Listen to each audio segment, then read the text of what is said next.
ಶರಣರು ನಂತ ರೀತಿಯ ಪವಾಡಗಳನ್ನು ಮಾಡುತ್ತಾ ಹೋಗಿದ್ದಾರೆ.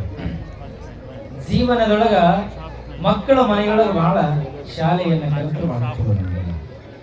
ಇದಕ್ಕೂ ಸಹಿತವಾಗಿ ಗುರುವಿನ ಆಶೀರ್ವಾದ, ಪ್ರತಿಯೊಂದು ಆಶೀರ್ವಾದ ಇದ್ರೆ ಮಾತ್ರ ಸಾಧ್ಯ ಅಂತಕ್ಕಂಥ ಮಾತನ್ನು ಯಾಕೆ ಹೇಳುತ್ತೆ ಅಂದ್ರೆ, ನಿಮ್ಮ ಶತಸ್ಥಲ ಬ್ರಹ್ಮ ಗಂಗಾಧರ ಶಿವಾಚಾರ್ಯ ಮಹಾಸ್ವಾಮಿಗಳವರು ಅದ್ಭುತ ಕವಿಗಳು, ಸರಸ್ವತಿಯ ವರಪುತ್ರರು, ಸಜ್ಜಲಗುಡ್ಡದ ಶರಣಮ್ಮ ತಾಯಿಯ ಮಹಾಪುರಾಣವನ್ನು ಬರೆದಿದ್ದಾರೆ. ಈ ಪುರಾಣವನ್ನ ಸಜ್ಜಲಗುಡ್ಡ ಶರಣಮ್ಮ ತಾಯಿಯವರ ಪುರಾಣವನ್ನ ಬರೆದ ಅದರೊಳಗೆ ಒಂದು ಸಂದೇಶ, ಯಾರು ನಿಮ್ಮ ಶತಸ್ಥಲ ಬ್ರಹ್ಮ ಗಂಗಾಧರ ಶಿವಾಚಾರ್ಯ ಮಹಾಸ್ವಾಮಿಗಳವರು. ದೇವೇಂದ್ರಪ್ಪ ಕಲಬುರ್ಗಿ ಅಂತಕ್ಕಂಥವರ ಇಂಜಿನಿಯರ್ ಆಗಿನ ಕಾಲಕ್ಕೆ. ಆ ಇಂಜಿನಿಯರ್ ಹಿಂಗ ಪುರಾಣ ನಡೆಯುತ್ತದೆ. ಪುರಾಣ ನಡೆದಾಗ ಹೆಣ್ಮಕ್ಳನ್ನ ಮಾತೆಯರ್ ಅಂತ ಕರೀತಾರೆ. ಹೆಂಗ್ ಕರೀತಾರೆ ಅಂದ್ರೆ, ಅವ್ರು ಎಲ್ಲಿ ಕುಂತಾರ ಅಲ್ಲಿ ಮಾತೆಯರ್ ಅಂತಾರ. ಆದ್ರೆ ಈ ಊರೊಳಗೆ ಯಾರು ಮಾತೆಯರಿಲ್ಲ. ಚಿಂತನೆ ಮಾಡ್ತಕ್ಕಂಥ ತಾಯಿಂದ್ರು ಇದ್ದಾರೆ. ಜೋರಾದ ಚಪ್ಪಾಳಿ ಹಾಕೋದು ಸಾಯಿ.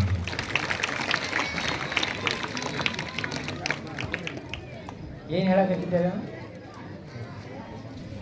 ಇಂಜಿನಿಯರ್ ದೇವೇಂದ್ರಪ್ಪ ಅವರಂತಕ್ಕಂಥವರು ಸುಂದರವಾಗಿರುವಂತಹ ಜೀವನ. ಒಬ್ಬ ಮಗ ಇದ್ದಾನ, ಆತನಿಗೆ ಎಲ್ಲಾ ಕಡೆ ವೈದ್ಯಕೀಯ ಸೀಟಿಗಾಗಿ ಅಲೆದಾಡ್ತಾನ, ಹುಡುಕಾಡ್ತಾನ, ಎಲ್ಲಿ ಸೀಟ್ ಸಿಗೋದಿಲ್ಲ. ಯಾವಾಗ ಸೀಟ್ ಸಿಗ್ಲಿಲ್ಲ ಒಂದಿಷ್ಟು ಚಿಂತೆ ಇತ್ತು. ತಂದೆ ತಾಯಿಗಳಿಗೆ ಹೆಂಗಂದ್ರೆ, ಮಕ್ಕಳು ಓದುವಂತ ಸಂದರ್ಭದಲ್ಲಿ ಅವರಿಗೆ ಒಂದಿಷ್ಟು ಸೀಟ್ಗಳು, ಮಗ ಬಹಳ ಜಾಣ ಇದ್ದಂದ್ರೆ ಸೀಟ್ ಸಿಕ್ತಂದ್ರೆ ಬಹಳ ಖುಷಿ ಇರ್ತದ, ಸೀಟ್ ಸಿಕ್ಕಿಲ್ಲ ಅಂದ್ರೆ ಬಹಳ ದುಃಖ ಇತ್ತು ದೇವೇಂದ್ರಪ್ಪನವರಿಗೆ. ಮಕ್ಕಳು ಓದಿದ್ರು ಒಂದು ರೀತಿಯ ದುಃಖಗಳಿರುತ್ತವೆ.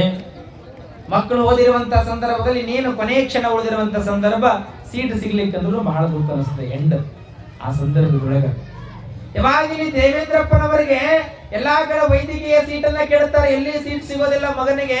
ಬಹಳ ದುಃಖ ಸ್ಥಿತಿಯೊಳಗ ಕುಳಿತುಕೊಂಡ್ರು ದೇವೇಂದ್ರಪ್ಪನವರು. ಚಿಂತೆ ಮಾಡ್ಕೋತ ಗೊತ್ತರು. ಆದ್ರೆ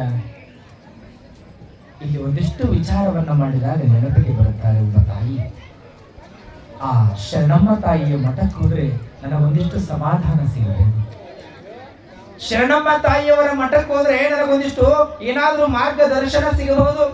ಆ ತಾಯಿಯಿಂದ ನನ್ನ ಮನೆತನಕ್ಕೆ ಒಳ್ಳೇದಾಗಬಹುದು. ಅದಕ್ಕೆ ಆಗಾಗ ಸಂತ ಮಹಾತ್ಮರ ಮಠಮಾನ್ಯಗಳಿಗೆ ಹೋಗ್ಬೇಕು, ಮಹಾತ್ಮರನ್ನ ಬರಮಾಡ್ಕೊಳ್ಬೇಕು ಅಂತಕ್ಕಂಥದ್ದು ಆಗಾಗ ಹೇಳ್ತಾ ಇರ್ತೀನಿ. ನೋಡಿದ್ರೆ ಇಲ್ಲಿ ಯಾವಾಗ ಶರಣಮ್ಮ ತಾಯಿಯವರನ್ನ ನಾನು ಭೇಟಿ ಆಗ್ಬೇಕಂತ ತಿಳ್ಕೊಂಡು ಏನ್ ಮಾಡತಾನಂತಂದ್ರೆ, ದೇವೇಂದ್ರಪ್ಪನವರು ಕಲಬುರಗಿಯಿಂದ ಸಜ್ಜಲಗುಡ್ಡಕ್ಕೆ ಬರುತ್ತಾರೆ. ಆ ಸಜ್ಜಲಗುಡ್ಡದೊಳಗ ಶರಣಮ್ಮ ತಾಯಿಯವರು ಮಠದೊಳಗೆ ಕುಳಿತುಕೊಂಡಿರುವಂತಹ ಸಂದರ್ಭ. ಆ ತಾಯಿಯ ಮುಂದೆ ಒಂದಿಷ್ಟು ತನ್ನ ದುಃಖದ ಅಳಲನ್ನ ಹೇಳಿಕೊಳ್ತಾರೆ ದೇವೇಂದ್ರಪ್ಪನವರು. ಹೆಂಗ್ ಹೇಳ್ಕೊಳ್ತಾರ ಅಂತಂದ್ರೆ, ತಾಯಿ, ನನ್ನ ಮಗನಿಗೆ ವೈದ್ಯಕೀಯ ಸೀಟನ್ನ ಕೇಳಕತ್ತೀನಿ, ಎಲ್ಲಿ ಸೀಟ್ ಸಿಗುತ್ತಿಲ್ಲ, ನನಗೆ ಬಹಳ ದುಃಖ ಆಗ್ಲಕತ್ತದ. ನನ್ನ ಮಗನ ಜೀವನ, ಮುಂದಿನ ಜೀವನ ಹೆಂಗಂತ ತಿಳ್ಕೊಂಡು ನಾವು ಚಿಂತೆ ಮಾಡ್ಲಕತ್ತೀನಿ ಅಂತ ತಿಳ್ಕೊಂಡು ಆ ದೇವೇಂದ್ರಪ್ಪನವರು ಹೇಳಿದಾಗ, ಶರಣಮ್ಮ ತಾಯಿಯವರು ಹಾಲು ಮತದೊಳಗೆ ಹುಟ್ಟಿ ಬಂದಿರತಕ್ಕಂಥ ತಾಯಿ ಆಗಿನ ಕಾಲದೊಳಗೆ ಶಿಕ್ಷಣ ಸಂಸ್ಥೆಯನ್ನು ಕಟ್ತಾಳೆ. ಒಂದು ಹೆಣ್ಣೆ ಅವಲೆ ಅಂತ ನಾವು ಹೇಳ್ತೇವೆ. ಹೆಣ್ಣು ಮನಸ್ಸು ಮಾಡಿದ್ರು ಸಹಿತವಾಗಿ ಏನ್ ಬೇಕಾದ್ರೂ ಮಾಡಬಹುದು. ಶರಣಮ್ಮ ತಾಯಿ ಹಿಂದಿನ ಕಾಲದೊಳಗ ಹೆಣ್ಣು ಮಕ್ಕಳಿಗೆ ಒಳ್ಳೆಯ ಸ್ಫೂರ್ತಿದಾಯಕರಾಗಿರ್ತಕ್ಕಂಥ ಮಹಾಮಾತೆ. ಯಾವಾಗ ನನ್ನ ಮಗನಿಗೆ ವೈದ್ಯಕೀಯ ಸೀಟ್ ಸಿಗಲಿಲ್ಲ ಅಂತ ತಿಳ್ಕೊಂಡು ದುಃಖ ಮಾಡಿದಾಗ ಹಾಲು ಮತದೊಳಗಿರ್ತಕ್ಕಂಥ ಮಹಾ ಶರಣಮ್ಮ ತಾಯಿಯವರು ಹೇಳ್ತಾರ, ಯಾಕೆ ಚಿಂತೆ ಮಾಡ್ತೀರಿ ದೇವೇಂದ್ರಪ್ಪನವರೇ, ಚಿಂತೆ ಮಾಡಬೇಡ್ರಿ. ನಿಮ್ಮ ಮಗನಿಗೆ ದಿಲ್ಲಿಯೊಳಗ ನಾಳೆ ಸೀಟ್ ಸಿಗುತ್ತದ. ನಿನ್ನ ಮಗನಿಗೆ ದಿಲ್ಲಿಯೊಳಗ ನಾಳೆ ನಿನ್ನ ಮಗನಿಗೆ ಸೀಟ್ ಸಿಗುತ್ತದ, ಚಿಂತೆ ಮಾಡಬೇಡ. ಈಗಿಂದೀಗಲೇ ದಿಲ್ಲಿಗೆ ಹೋಗುವುದಕ್ಕಾಗಿ ಏನಾದ್ರೂ ಅನುಕೂಲವನ್ನ ಮಾಡಿಕೊಳ್ಳ್ರಿ ಅನ್ನುವಂತ ಮಾತನ್ನ ಶರಣಮ್ಮ ತಾಯಿಯವರು ಹೇಳ್ತಾರೆ. ಯಾವಾಗ ಹೇಳಿದಾಗ ಎಷ್ಟು ಸಂತೋಷ ಆಯ್ತಲ್ಲ. ಅವಾಗ ತತ್ಕ್ಷಣದೊಳಗ ಮಲಕರೆಡ್ಡಿ ಅಂತಕ್ಕಂಥವರನ್ನ ರೆಡಿ ಮಾಡ್ತಾರೆ.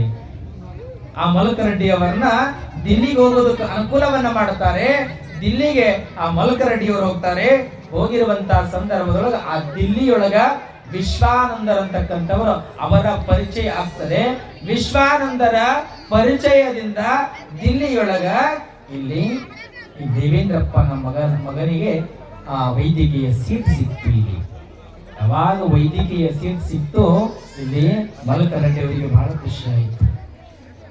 ಯಾವಾಗ ಮಲಕರೆಡ್ಡಿಯವರಿಗೆ ಬಹಳ ಖುಷಿ ಆಯ್ತು, ಕಲಬುರಗಿಗೆ ಬರ್ತಾನ. ಕಲಬುರಗಿಗೆ ಬಂದು ಮಗನಿಗೆ ಸೀಟ್ ಸಿಕ್ತೆ ತಿಳ್ಕೊಂಡು ಹೇಳಿದಾಗ ದೇವೇಂದ್ರಪ್ಪನವರಿಗೆ ಬಹಳ ಸಂತೋಷ ಆಯ್ತು. ಇದು ಯಾರ ಆಶೀರ್ವಾದ? ಇದು ತಾಯಿಯ ಆಶೀರ್ವಾದ, ಶರಣಮ್ಮ ತಾಯಿಯ ಆಶೀರ್ವಾದ ಅಂತ ತಿಳ್ಕೊಂಡು ಸಂತೋಷದಿಂದ ಮಕ್ಕಳೆಲ್ಲರೂ ಸೇರ್ಕೊಂಡು ಎಲ್ಲಿಗೆ ಬರ್ತಾರೆ? ಸಜ್ಜಲಗುಡ್ಡಕ್ಕೆ ಮತ್ತೆ ಬರ್ತಾರೆ. ಸಜ್ಜಲಗುಡ್ಡಕ್ಕೆ ಬಂದು ಶರಣಮ್ಮ ತಾಯಿಯವರನ್ನ ಭೇಟಿ ಆಗ್ತಾರ. ಅವರ ಪಾದಕ್ಕೆ ನಮಸ್ಕಾರವನ್ನ ಮಾಡಿ ಹೇಳ್ತಾರೆ, ಯವ್ವ ತಾಯಿ, ನನ್ನ ಮಗನಿಗೆ ಸೀಟ್ ಸಿಗುತ್ತಿರ್ಲಿಲ್ಲ, ನಿನ್ನ ಅಮೃತ ವಾಣಿಯಿಂದ ಬಂದಿರತಕ್ಕಂತ ವಾಣಿ, ಆ ವಾಣಿಯಿಂದ ನನ್ನ ಮಗನಿಗೆ ವೈದ್ಯಕೀಯ ಸೀಟ್ ಸಿಕ್ತ ತಿಳ್ಕೊಂಡು ಸಂತೋಷದಿಂದ ಗುರುವಿನ ಆ ತಾಯಿಯ ಪಾದಕ್ಕೆ ಶರಣಾಗತರಾಗ್ತಾರ. ತಂದೆ ತಾಯಿ ಎಲ್ಲ ಕುಟುಂಬದವರು. ಮುಗಿಸ್ತೇನೆ 5 ನಿಮಿಷ ಲಾಸ್ಟ್ ಟೈಮಲ್ಲಿ ಬರುತ್ತೆ. ಬಂಧುಗಳಿಗೆ ಕೆಟ್ಟ ಸಂತೋಷ. ಯಾವಾಗ ಸೀಟ್ ಸಿಕ್ತು ಆನಂದದಿಂದ, ಇಲ್ಲಿ ಸೀಟ್ ಸಿಕ್ಕಾದ ಕರೆ ಓದುವ ಸ್ಟಡಿ ಮಾಡ್ಲಿಕ್ಕೆ ಕಿಚ್ಚ ಬೇಕಲ್ಲ, ಒಂದು ಕಡೆ ಸ್ಥಿರತೆ ಅಂತಕ್ಕಂಥದ್ದು ಬೇಕು. ಯಾವಾಗ ದಿಲ್ಲಿಗೆ ಅಡ್ಮಿಷನ್ ಆಯ್ತು, ಈ ಹುಡುಗ ಓದ್ಲಿಕ್ಕೆ ಹೋಗ್ತಾನೆ, ಯಾವುದೇ ವಿಷಯಗಳು ಅರ್ಥ ಆಗಲಿಲ್ಲ. ಆ ವೈದ್ಯಕೀಯ ಸೀಟಿನೊಳಗೆ ಏನು ವಿಷಯವನ್ನ ಲೆಕ್ಚರ್ಗಳು ಹೇಳ್ತಿದ್ರು ಯಾವುದೂ ಅರ್ಥ ಆಗ್ಲಿಲ್ಲ, ತಿಳಿಲಿಲ್ಲ. ಬೇಸತ್ತು ಹುಡುಗ ಮರಳಿ ಇಲ್ಲಿಗೆ ಬರ್ತಾನ. ಕಲಬುರಗಿಗೆ ಬಂದು ಮನೆಯೊಳಗೆ ಒಂದು ರೂಮ್ನೊಳಗೆ ಕುಳಿತುಕೊಂಡು ಬಿಟ್ಟ, ಓದ್ಲಿಕ್ಕೂ ಹೋಗಲೇ ಇಲ್ಲ. ಯಾವಾಗ ಓದಲಿಕ್ಕೆ ಹೋಗಲಿಲ್ಲ, ಇಲ್ಲಿ ಮೊದಲೇ ಯೋಗ ರೂಢರಾಗಿರ್ತಕ್ಕಂಥ ತಾಯಿಯವರು ತಮ್ಮ ದಿವ್ಯ ಶಕ್ತಿಯ ವಾಣಿಯಿಂದ ತಿಳಿದುಕೊಳ್ತಾರೆ. ಆತನ ಹೆಸರು ಉಮೇಶ. ಉಮೇಶ ಆ ವೈದ್ಯಕೀಯ ಸೀಟ್ ಸ್ಟಡಿಯನ್ನ ಮಾಡಿರುವುದಕ್ಕಾಗಿ ಹೋಗಿರುವುದಿಲ್ಲ, ಮನೆಗೆ ಮರಳಿ ಬಂದು ಕುಳಿತುಕೊಂಡಾನ. ದಯಮಾಡಿ ಹೇಗಾದ್ರೂ ಮಾಡಿ ಆ ಮಗನನ್ನ ನನ್ನ ಬಳಿ ಕರೆದುಕೊಂಡು ಬರ್ರಿ ಅಂತ ತಿಳ್ಕೊಂಡು ಹೇಳಿ ಕಳಿಸ್ತಾರೆ. ಸಜ್ಜಲಗುಡ್ಡದ ಶರಣಮ್ಮ ತಾಯಿಯವರು ಹೇಳಿ ಕಳಿಸಿದಾಗ ಎಲ್ಲಿ ಬಂದರೆ ಆ ತಾಯಿ ಮನೆ ತಿಳಿದು ಸ್ವತಃ ಎತ್ತ ತಾಯಿ ಮಗನನ್ನ ಕರೆದುಕೊಂಡು ಶರಣಮ್ಮ ತಾಯಿಯವರ ಬಳಿ ಹೋಗ್ತಾಳೆ. ಬಳಿ ಹೋಗಿ ಹೇಳ್ತಾಳೆ, ಮಗ ಅಭ್ಯಾಸಕ್ಕೆ ಹೋಗಿರುವುದಿಲ್ಲ, ತಾಯಿಗೆ ಗೊತ್ತಿತ್ತು.